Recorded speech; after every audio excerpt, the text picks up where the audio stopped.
দুষ্টু তান্ত্রিক, তুই যাই করিস না কেন, আমি তোকে আমার চাদর কাঠি কিছুতেই দেব না।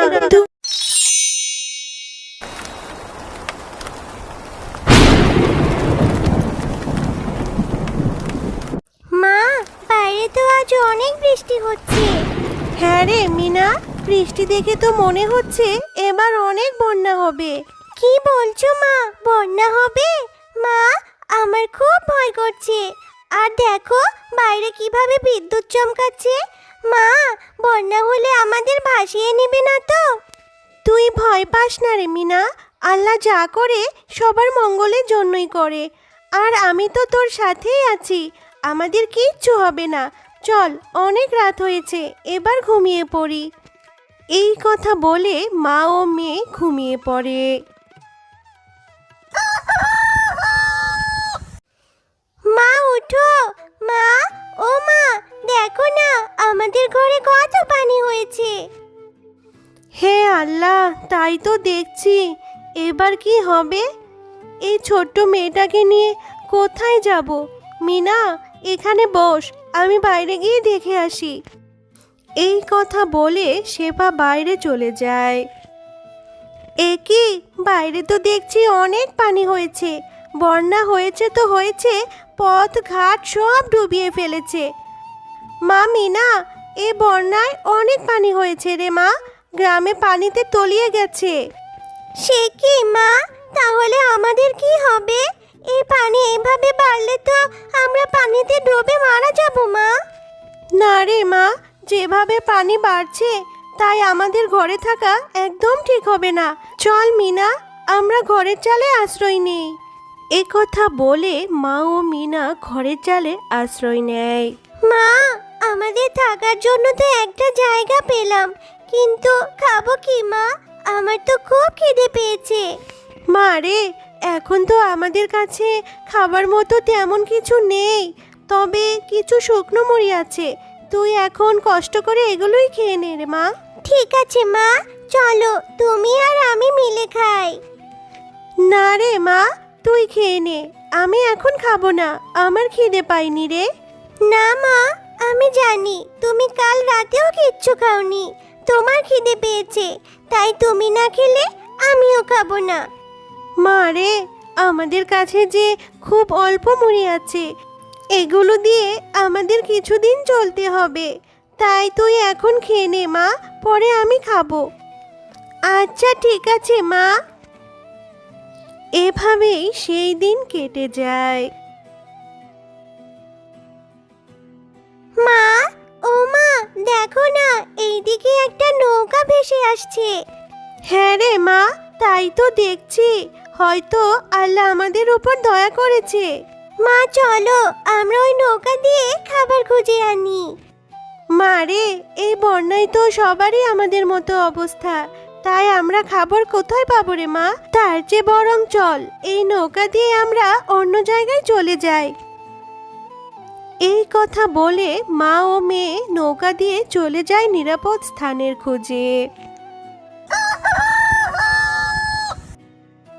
মা, আজ 2 দিন যাবত নৌকায় ভাসছি, এখনো তো কোনো নিরাপদ জায়গা পেলাম না মা। আর এইদিকে আমার খিদে পেট চলে যাচ্ছে।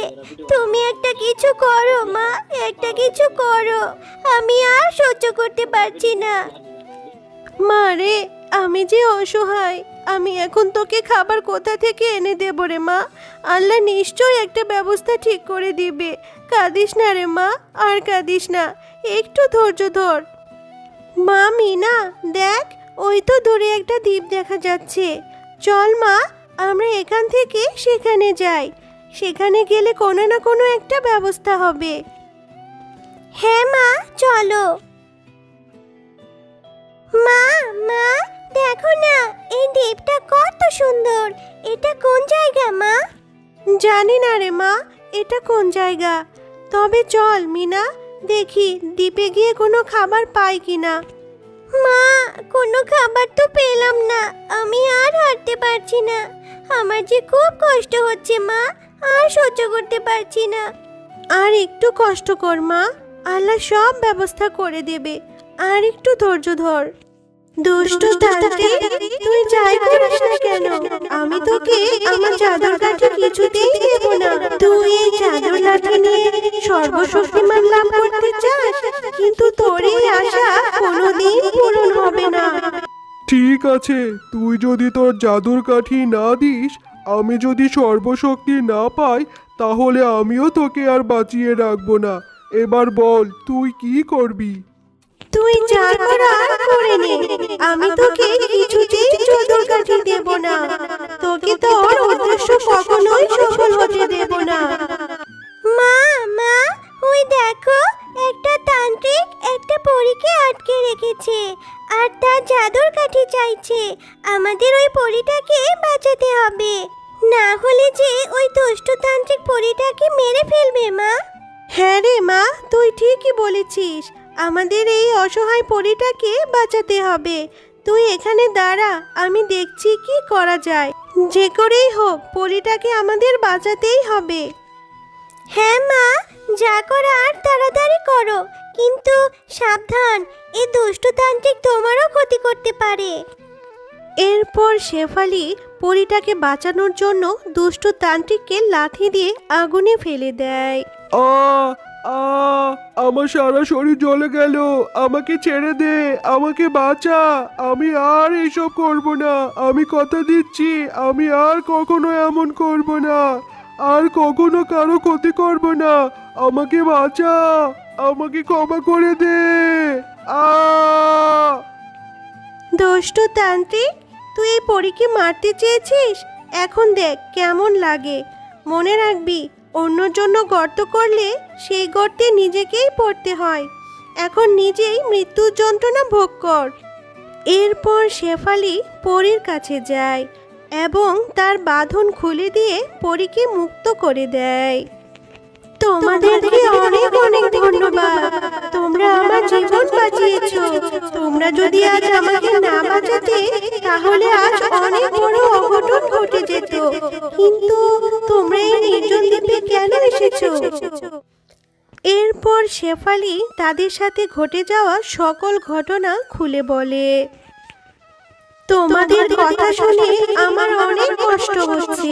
তোমরা যেহেতু আমার জীবন বাঁচিয়েছো, তাই আমি তোমাদের উপকার করতে চাই। তোমাদের একটা জাদুর তরমুজ বাড়ি দিচ্ছি, সেখানে তোমাদের প্রয়োজনীয় সব কিছু পেয়ে যাবে। তরমুজ বাড়িতে তোমাদের কোনো অভাব হবে না। এরপর পরী তার জাদুর কাঠি দিয়ে তাদের একটা তরমুজ বাড়ি উপহার দেয়। অনেক ধন্যবাদ পরী, তোমার এই ঋণ আমরা কোনোদিন ভুলবো না। তুমি আমাদের বিপদে অনেক বড় উপকার করলে গো। তোমাদেরকেও অনেক ধন্যবাদ, তোমরা আমার জীবন বাঁচিয়ে অনেক উপকার করেছো। আমি তোমাদের কাছে কৃতজ্ঞ থাকবো। মা, আমরা এখন যা ইচ্ছে তাই খেতে পারবো, আমাদের আর কোনো অভাব থাকবে না, তাই না মা? আমাদের আর পথে পথে ঘুরতে হবে না। হ্যাঁ রে মা, আল্লাহ এতদিনে আমাদের উপর মুখ তুলে তাকিয়েছেন, তাই পরীর মাধ্যমে আমাদের একটা বাড়ি উপহার দিয়েছে রে মা। তো বন্ধুরা, আমাদের গল্প তোমাদের কেমন লেগেছে? যদি ভালো লেগে থাকে তাহলে লাইক, কমেন্ট আর সাবস্ক্রাইব করে আমাদের পাশেই থেকো। আর হ্যাঁ, বেল আইকন বেলটি অন করতে ভুলো না কিন্তু।